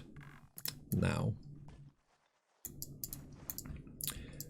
from there, I think that song was popular a short while ago. Something about all about that bass, because you can't do this without a bass. At least I wouldn't recommend doing it without a bass. Let's grab a piece, put it down here, like that. And then you grab another piece and you put it in here, like this. And you lift it very slightly off the ground until you stop having arches in it. And then you move it in until your arches start peeking through again. Adjust that up. Disable these horizontal bricks, excellent. And I have to bring the base up a little bit, and I'm going to forward it. Bring that back down, perfect. Get the brick out here, if we did everything right. If we did everything right, we should be able to place a door. Then we can place our windows in here. And that is the whole secret. Ah, yes. I remember why down this way, doesn't it? Now, you don't take the path on the sides here. You want to kind of delete that very early, or bring the base in a little bit until you have these little steps on each side. Can use that until they become a little more settled. Here, let's go. Now then, plant that will do the rest of the way, ideally. There you go. Adjust that if you want. And that's how it works. I see you regain like every brick. There you go. Easy as alright. Yeah, right, I'll look away with that. Probably because when you bring the roof to the starting top row of bricks. So I do without a roof as I made it flat and whole trick. And leave more usable as video. And I've just put a roof top. Over top, so we get a slightly nicer transition. On a small little, just a little silly. I'll have to figure out an even better method to this madness. But yeah, that's the idea. This didn't turn out perfect, but that's how you do it. And of course, the same principle applies for the other one that I did. Let me actually, never mind that. Just for getting them that straight, using the houses as a starting point makes it by far the easiest. Take a little bit off the left, take a little bit off the right, so that you don't have a corner in there anymore. Path underneath. Bring one down, bring one up, bring one of the arches up. And bring the top of the bottom one down. There you go. That's how you do it. That's the grand idea. So from there, blue flowers, right. So flowers. On small flower gardens you get these violet ones, but if you keep increasing its size, eventually you get blue ones. Now, how did I get the blue flowers into the small garden? Rather simple, actually. Can't believe that it didn't occur to me earlier in life. So let's just mark out where we want our flower garden to be. Of course, you don't have to do it in this order, but this is just how I'm going to do it right now. And the thing about the flower brush is that it's not mutually exclusive with the path brush. You can just draw over the flowers and it makes the flowers disappear, but the game remembers, let's call it that, the game remembers that that is flower terrain underneath. Which means that the game knows that this is the middle of a larger field of blue flowers, or of flowers in general, so it puts blue flowers there. If we took the eraser and erased these outer bits, you can see that the blue flowers disappear. Now, as for the freestanding flowers that I had, same principle, just go in here with a path brush and start deleting a lot of these larger bushes, and if you're lucky about the way that the stars align, you might just be able to delete a bush of bushes until you have just the blue flower. But yeah, it's a bit finicky. It definitely takes a lot of fine-tuning, but that's how you get blue flowers into a relatively small garden. Now, alright, I promised you a flat roof without merlons, so let's grab a piece, make it small. I'll bring it down to the ground, but you can do this anywhere you want. Grab another piece, put it on top of our first one. Also bring that down. Now, you already know that Merlons disappear when rooftops overlap. So, we're going to want a slight height differential between these, because as you can see, as perfectly stacked inside one another as they are, one of them is still going to have its Merlons. One has them deleted, the other one has them staying put. So the one that gets them deleted, and it doesn't really matter, it'll switch around. You bring that one up just as much as the other one's Merlons are tall, right? So that the flat one's top edge is what you actually see. You can of course bring it a bit higher than that if you wanted to, but I like doing it about this tall. Now we do some fine adjustments, and as the game tries to figure out how these overlap, you'll see some disappear, some might reappear, and depending on the size of your block. Wonderful. You might just get them just about perfect. Now, I have had situations on smaller blocks, like the one that I had back at the villa, where I was only able to get the Merlons off of 3 out of the 4 sides, or I might end up with like 1 left in the corner. If that happens to you, you can just add another block, and that block is going to delete its own share of Merlons as well. And that way you can get rid of the rest of them. But we were lucky, we were just about able to get rid of all of them. So now if I wanted to, I could raise this back up, and then we can put ourselves a house underneath it. It's slightly crooked, isn't it?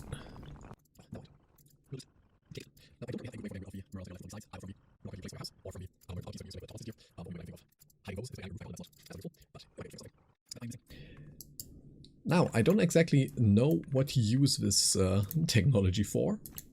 I could see it maybe for, let's say, like Middle Eastern architecture, something Mesopotamian. Mesopotamian.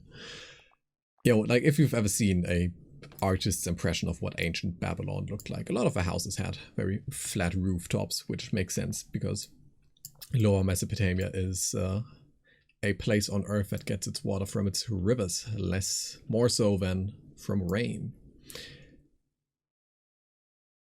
But that's how you do it. Anyway, from there, I have one more thing, and I actually have another map for that. Now, once again, I am indebted to one of the people on the playtest Discord. This design for a triumphal arch, not my own. I stole that from that person. I told them that I would steal it, and they said go ahead, and I stole it. I tried to add my own little bits and bobs onto it, but I was not this creative. They were. However, the idea that I found so compelling that I wanna, and it was also theirs, that I wanna share with you, is these sort of square inlets in the walls. I think that looks great. It kind of, to me, you know, we had arcading earlier. This is sort of like the square equivalent of arcading. It brings a little bit of depth into your building. It adds a little bit of a structure, a texture to your wall. And it's rather simple. Let us jump back to the other world. So all we really need is 2 walls that are close-ish to one another. I'll just stick this on the... Yeah, I'll just stick it on the side of this building.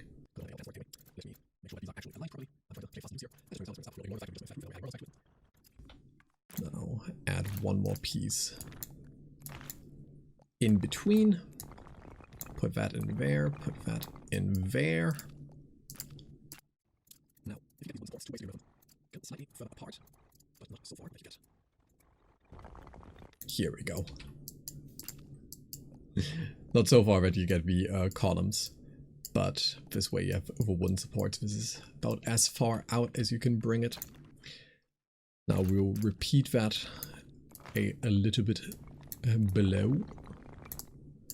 Let's make sure. Honestly, I need this house to be a bit taller than it currently is.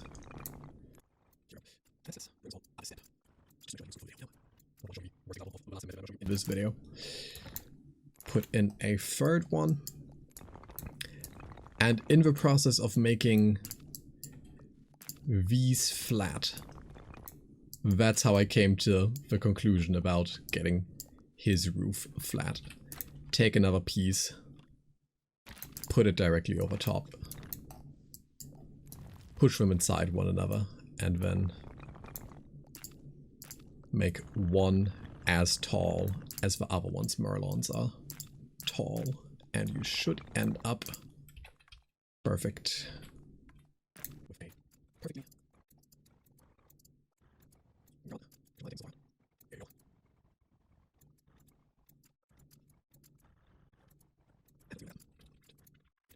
As you can tell, I am at this point very exhausted from this video.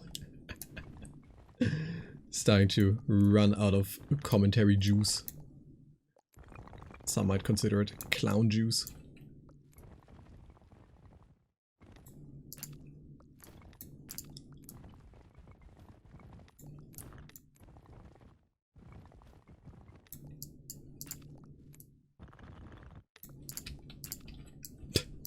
Alright, this one's a lot wider than it is tall, but that, my friends, is the idea.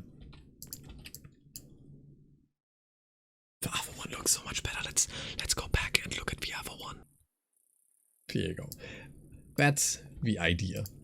You know, you can see I did it the same way here. It's just two of these small pieces, and it's just a bunch of blocks stacked inside one another. That's one block. This is one block. This is actually not a block. This is a piece of freehand wall.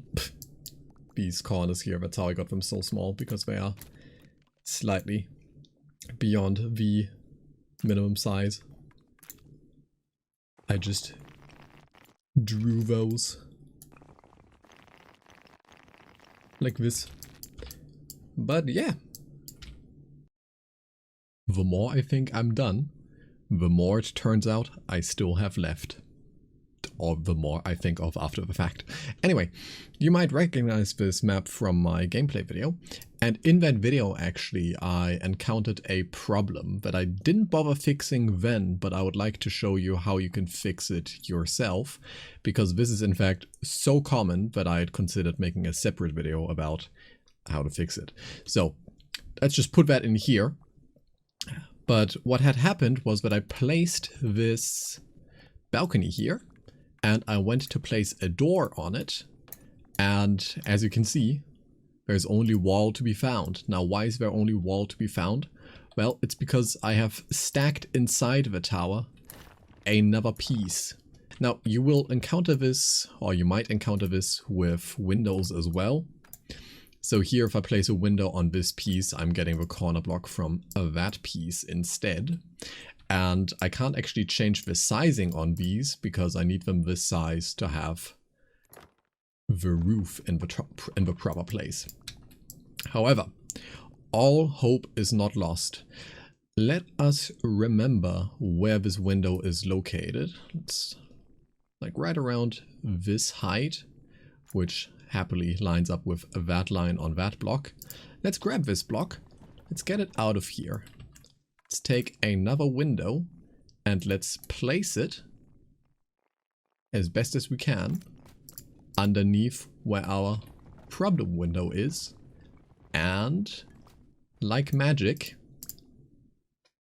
window is fixed, right? Because the problem is that the indent that the window puts into the wall, if two walls are stacked very tightly, means that before the window pane comes, the actual glass, you will instead encounter the wall behind. And that works over here as well. We can lift this up, and if we put a door into the block behind it, then we can bring this back down. How far did I have this down?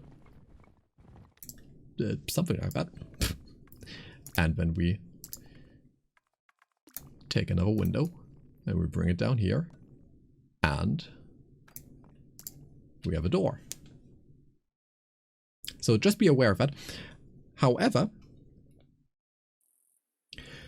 I do think you can also use this to your advantage. And I would like to try that out with you right now. It's a kind of big think that I had very recently.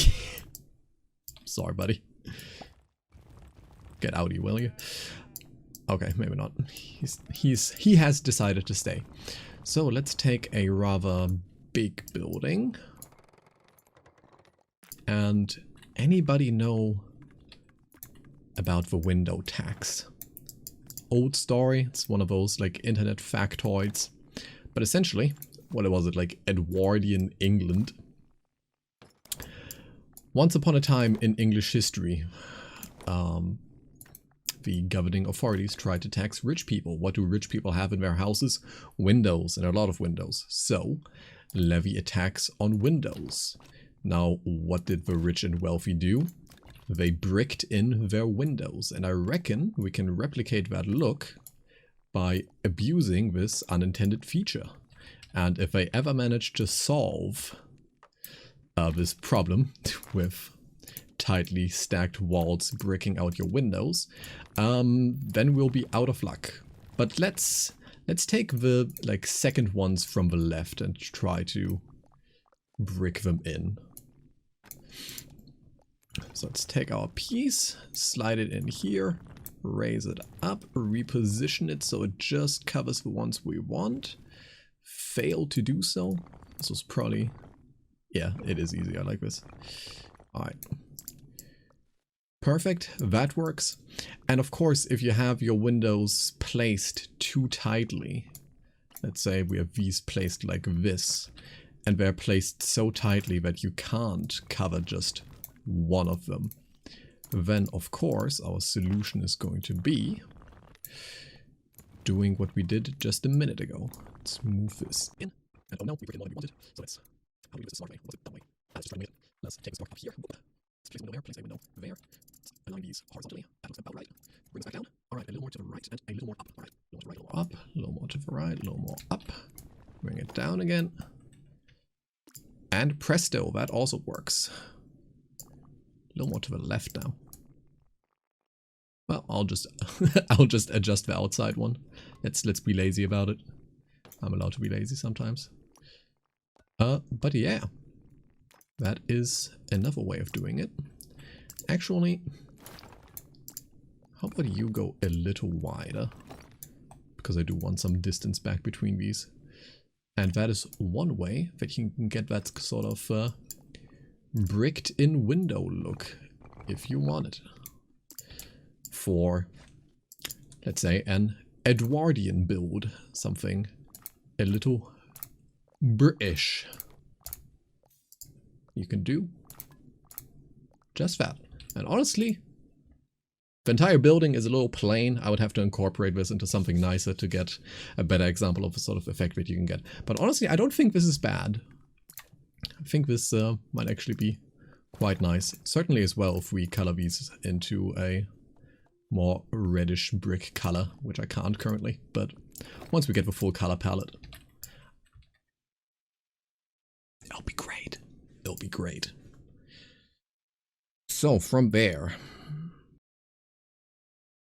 okay, one thing I kind of glossed over in this image, or in this world actually, earlier, is the fact that, let's get rid of some of these bushes. Jesus, it's taking over. Is the fact that I used stairs here for sort of foundations.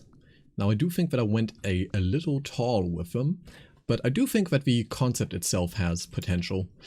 And we did of course see stairs as foundations with the arcading building that we did earlier with arches, where we had to raise the building, whatever.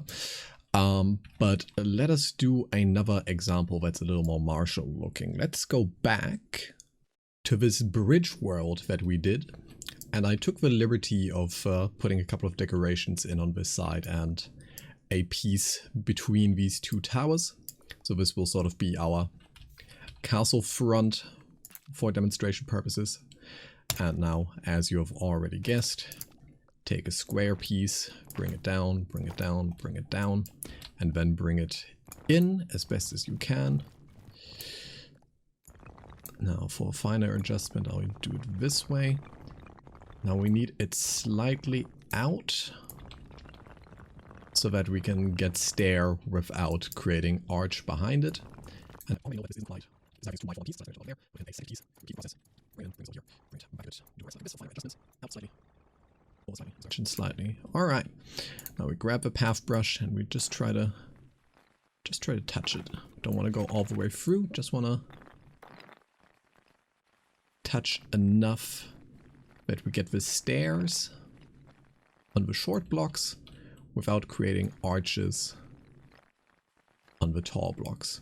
And as you can see, with how thin a line we are drawing, it doesn't actually kill bushes in a lot of places, which you might consider a boon.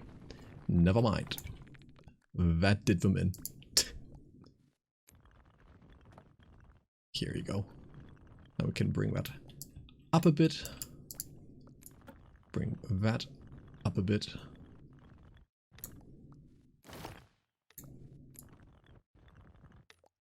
Okay. Can I bring it any higher? No, okay. It refuses to go that high. But yeah, that's the whole idea. You might wish to draw slightly thicker so you don't get the plants in the foundations, but I think it adds a nice little element of sturdiness to the bottom of the wall. Also frames it from the bottom nicely. It doesn't just like run into the ground at a random point. It feels like the terrain actually builds up to it in a quite literal sense. But yeah, I'm sure you can find better uses for this than just castle wall and house with arches. But those will be yours to find. Moving on from here. Alright, here's one that isn't technically an illegal technique. It does actually just edge into the area of building idea. Or composition. Yeah, it's a composition thing. I'm gonna call it. Which I said I wouldn't do in this video, but I'm doing it anyway. This is regarding paths. Because one thing that I like to do that I'm very fond of is to take into consideration where and how people will be moving around your build. You might remember, or you might know, it's another one of those internet trivia things that people just know. There's one university in the USA that opened up without paved pathways anywhere, and they let the students trample on the grass for a couple of semesters until you could see in the grass where everybody was walking, and only then did they pave over it. And that's sort of how I like to pave my buildings sometimes. I don't actually have a terribly good example for this, except for this one, which is, you know, alright, in this world, but, you know, take into consideration where's the doors, where are your stairs, and like draw the lines straight between them and see sort of what you end up with, because it might give the entire thing a little more life, a little bit more of a dynamic look than you know, just drawing like straight paths down everywhere and have like right angle corners, especially for like road crossings. Let's go back into this world. Let's talk about road crossings. I do like when I have a reason to put into a build a sort of crossing like this to make it a little intersection. Come on, behave yourself. Like this. You know, gives it a little bit of variety. You feel me? I feel me. Now there's another world where I did it a little bit, and that's going to be related to our last point, finally, maybe? Let me... I think so. I think so. Where was I? Right, I have another world where I did this a little bit, and that's related to our last point, which I will show you a couple of examples for first. Alright, so this is another one where I was unsure if I should include it because it's not so much like a forbidden technique, more just, advice or a reminder you can do this. But let's talk about building shapes, right? Beyond even, let's say, putting square against the square, do consider that you can make other building shapes than the blocks that the game gives you. So up here I have a sort of cross shape for the top of this tower, and over in another world that we've also already seen, I have this building where I took a small square block, I sort of rotated it 45 degrees, and I stuck it on the side of a square building to kind of get that sort of look. Right, these are options you have, and I want you to explore them. And I put the ones that I've used myself or seen other people use up in a little world that we'll take a look at. This is just your friendly reminder. This is something you can do, play with it, like explore the game. Here you go. This is the one. So I got the tower over here. Essentially, because of ye old bricked in windows problem, I did take the liberty of not having these two towers just stacked inside one another. I have this just sort of as a separate piece at the top. But beyond that, that's what I did with the building that we just saw, this one. This is what that was inspired by. This is something somebody on the playtester Discord did, where they stuck two round pieces on either side of a square one, and I thought that actually looked kind of nice.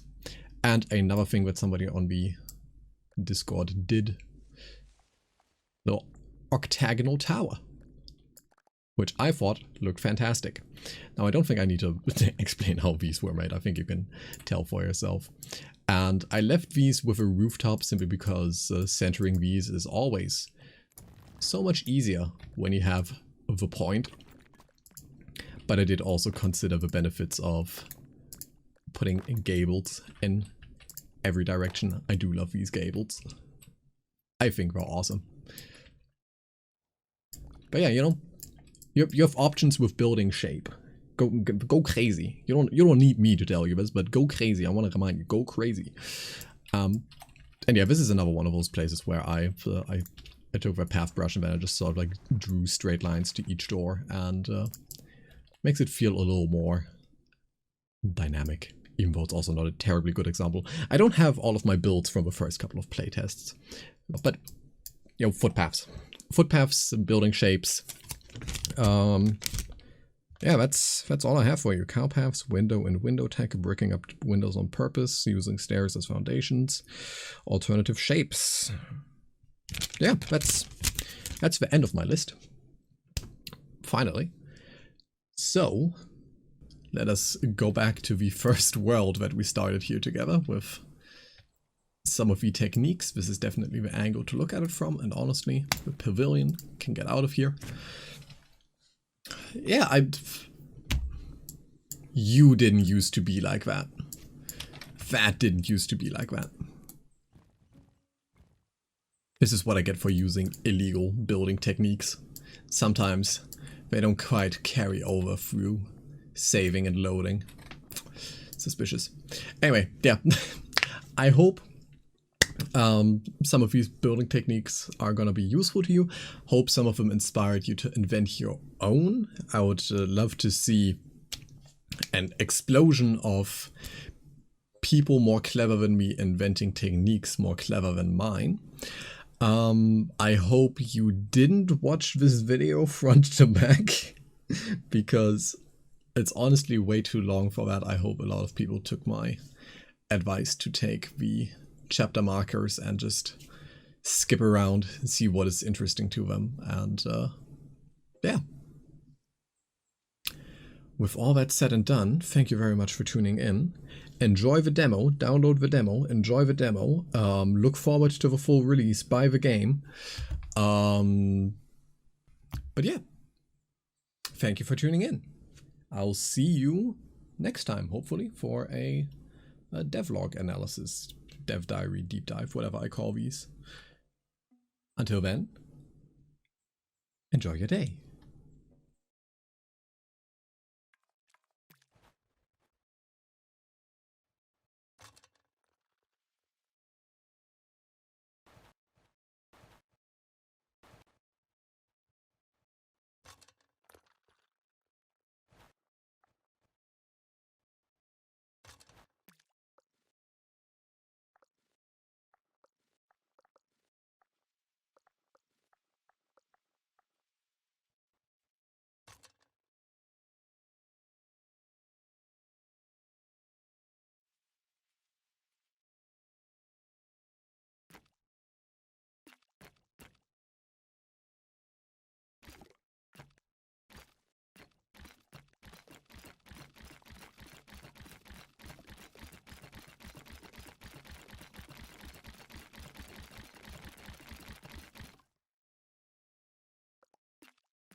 But the building. Let's get us a certain size building block. Let's do it relatively small. Place one. Grab another. Disable snapping is how I tend to do it. Put it in there as perfectly matching as you can. That looks pretty good. And do that a